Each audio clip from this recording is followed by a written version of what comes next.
Back for lesson 6 in the Rubank Elementary Method. My name is Willie Lawson, and I teach at Music Showcase here in Brandon, Florida.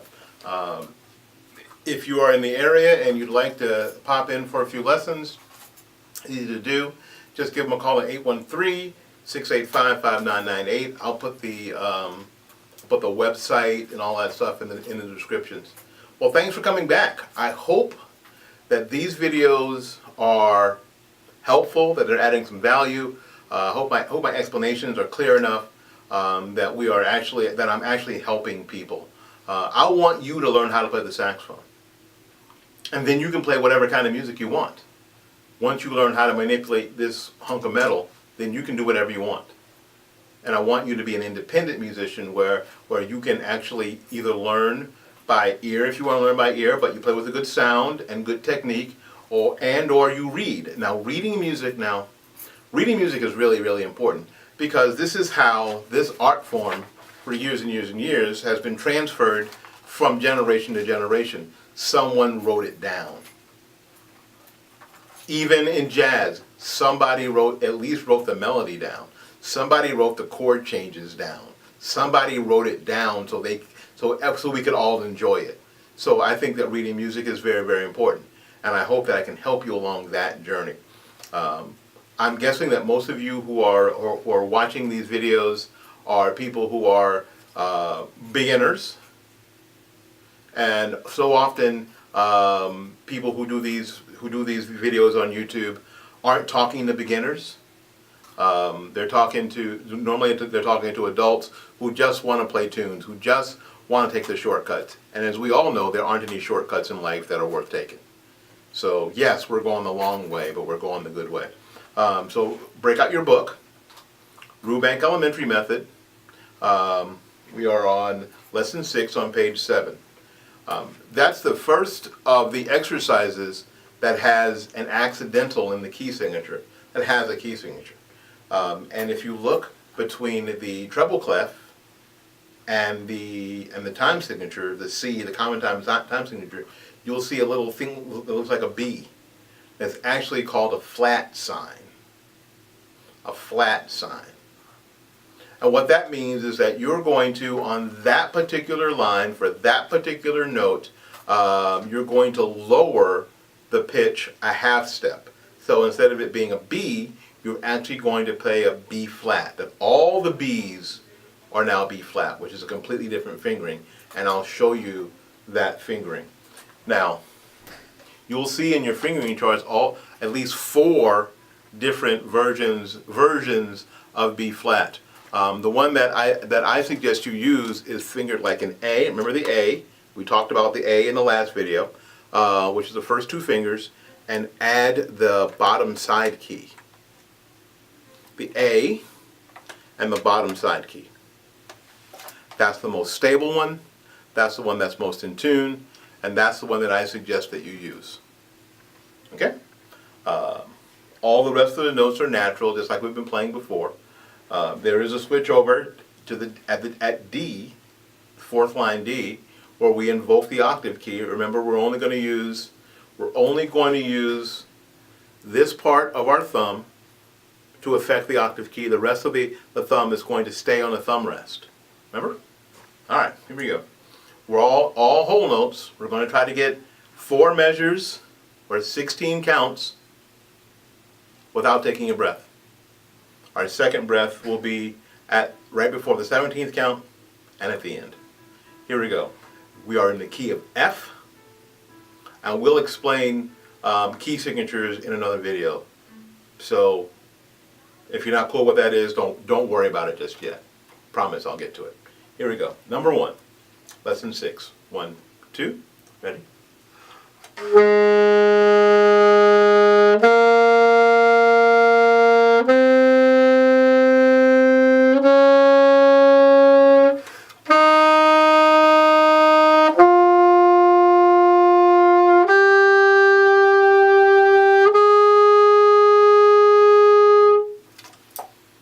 Sound like a scale. You said, I've heard that before. It's like a scale. Yeah, it's like the song from Sound of Music. Do, a deer, a female deer. Remember that? Ray, a drop of golden sun. It was a scale. That's exactly right. And that scale, the F scale, has one flat, and it's B flat. I'm going to show you and give you a chance to download a PDF with a chart that I've come up with on how to learn what notes are in what scales. It's not complicated. It isn't complicated. It's not hard. You'll be able to figure it out. You'll be able to get your friends to help you, your classmates, your family members to help you memorize what notes are in what scales. There's only 12 major scales. It's not hard, guaranteed. All right, we're going to play the next exercise, which is also a scale, but instead of whole notes, it's in half notes. The goal is to make sure that we play the B flat and that we play 16 counts or 4 measures before we take our second breath. Here we go. 1, 2, ready?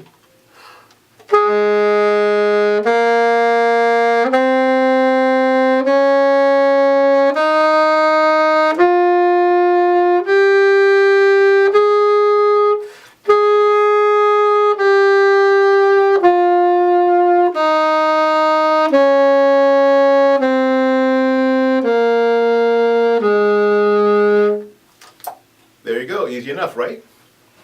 Easy enough. All right, the next exercise, number 3, is an exercise that mixes half notes and quarter notes and goes back between A and B flat. Remember the A, let's see if I can get this and get too close without getting out of focus. It's the first 2 fingers, and the B flat is that plus adding the bottom side key. So we're going to go back and forth a little bit to get used to it. Number 3, lesson 6. 1, 2, ready?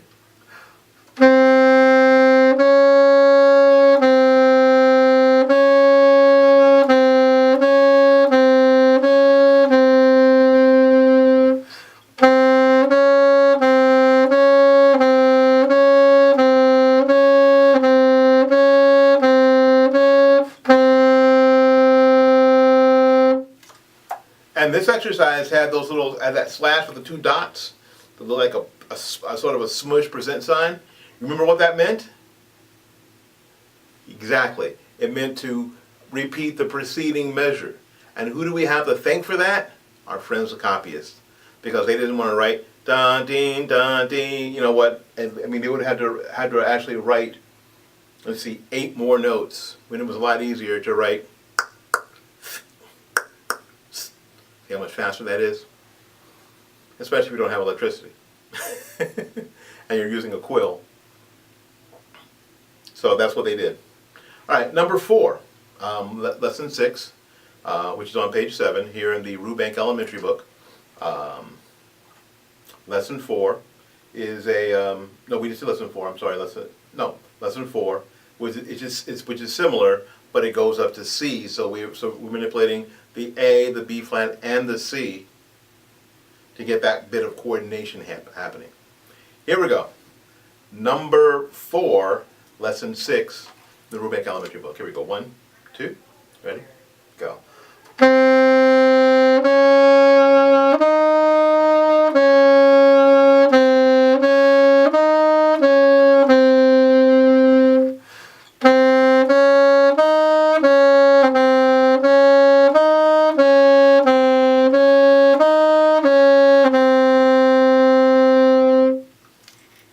There you go. How'd you do? Good. Good.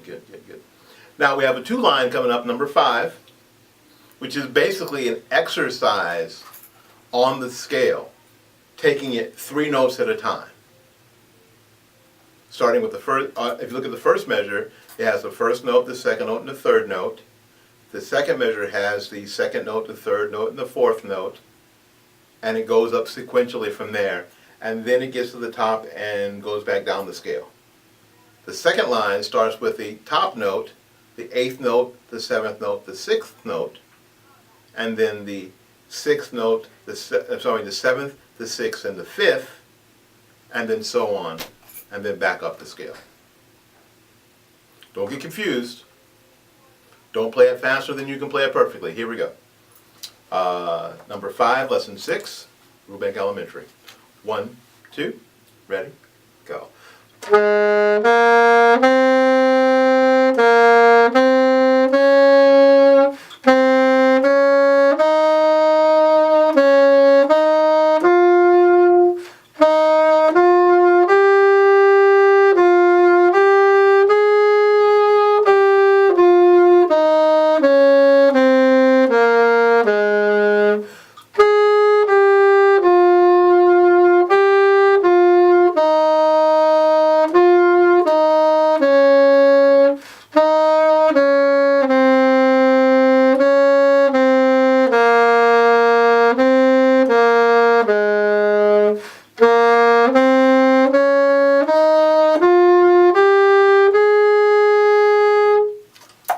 How'd you do?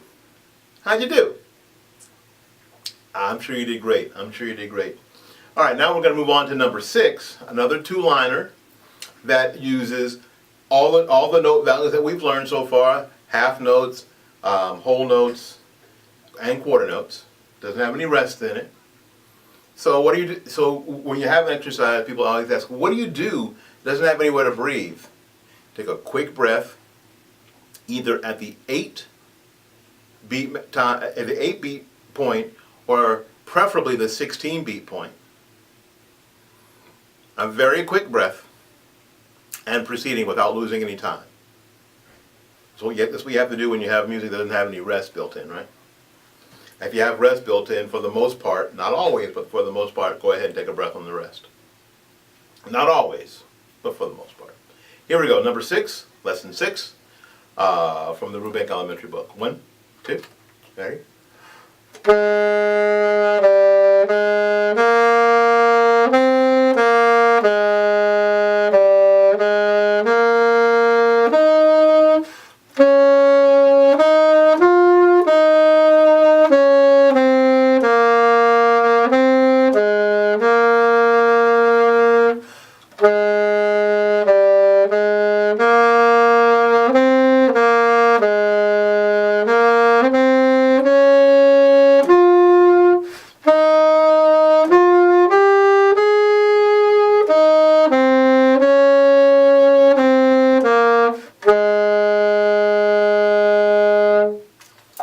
There you go. That wasn't too bad, was it?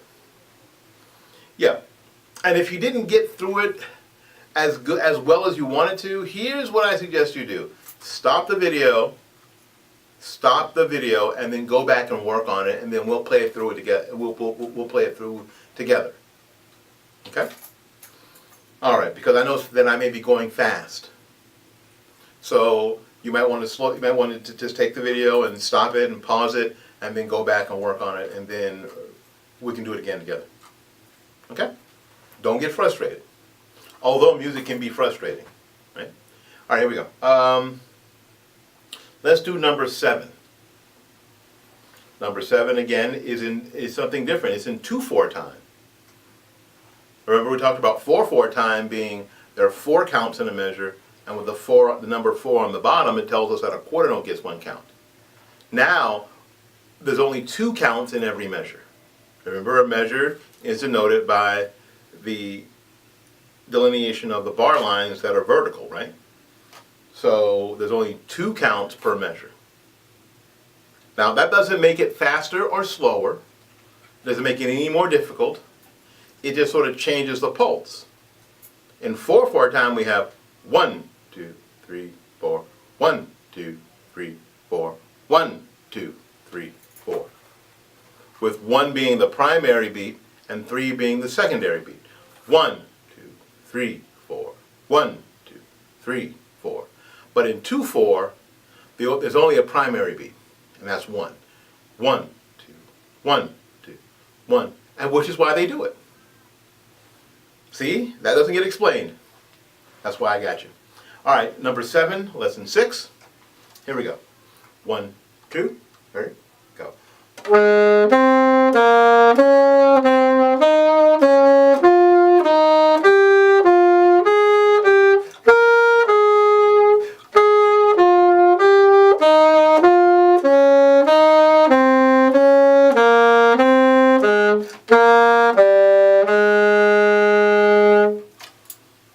is to it. That's all there is to it. All right, now we're going to do number 8, the duet lightly row. And we're going to do it just like we did the other ones. I'm going to play the top, and you can play the bottom. And then I'm going to play the bottom while you play the top. Now, the way they have this written on the same line, I know it's a little difficult to read. So you may have to stop the video, practice your part so your eyes stay in the same place, so it doesn't play the note above or below until you get good at it, until you get comfortable with it, and then restart the video. And then when I play the top, you play the bottom line, and when I play the bottom line, you play the top line. You got it? All right, here we go. Let's see if I can keep my eyes on the right line. Here we go. Number 8, lesson 6, lightly row. 1, 2, ready?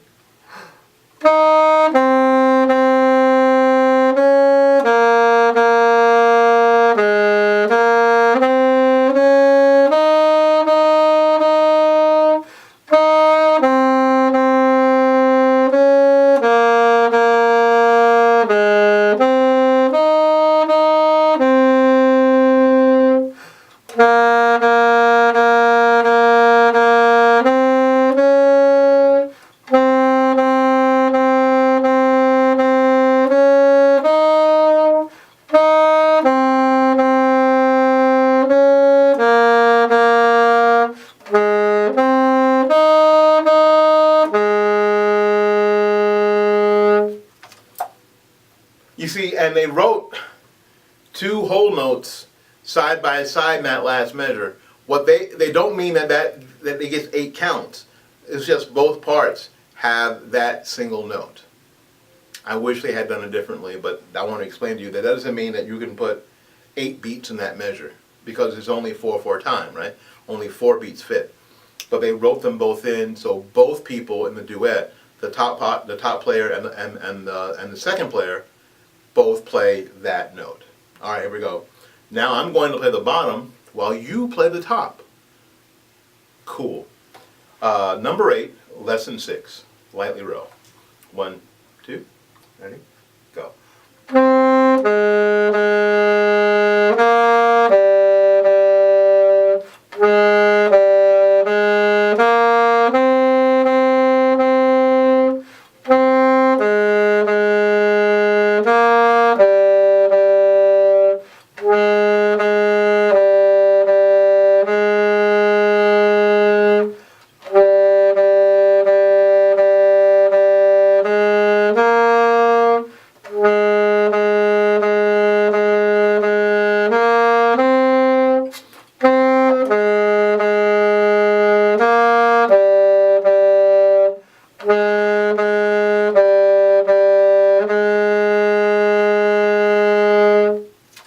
How'd you do?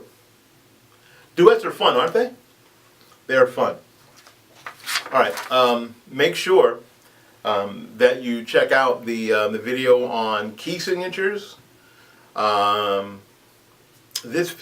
Strangely enough, this video may come out before I do that, but I'll do a video on key signatures, and I'll put the chart that I use so you can learn key signatures in the description box. Again, thank you ever so much. Hope this is helping you. Hope this is adding some value to your saxophone playing and your saxophone learning. And that if you're playing on your own, if you're an adult, hope you're getting good. Hope you're getting confident. And if you're playing at school, whether it's in elementary school or middle school, that you're gaining ground. By being with me, you're going to be able to go faster. You're going to go faster because it's just you and I. And I hope that things are going well for you. All right. Listen, we'll see you in the next video. Peace.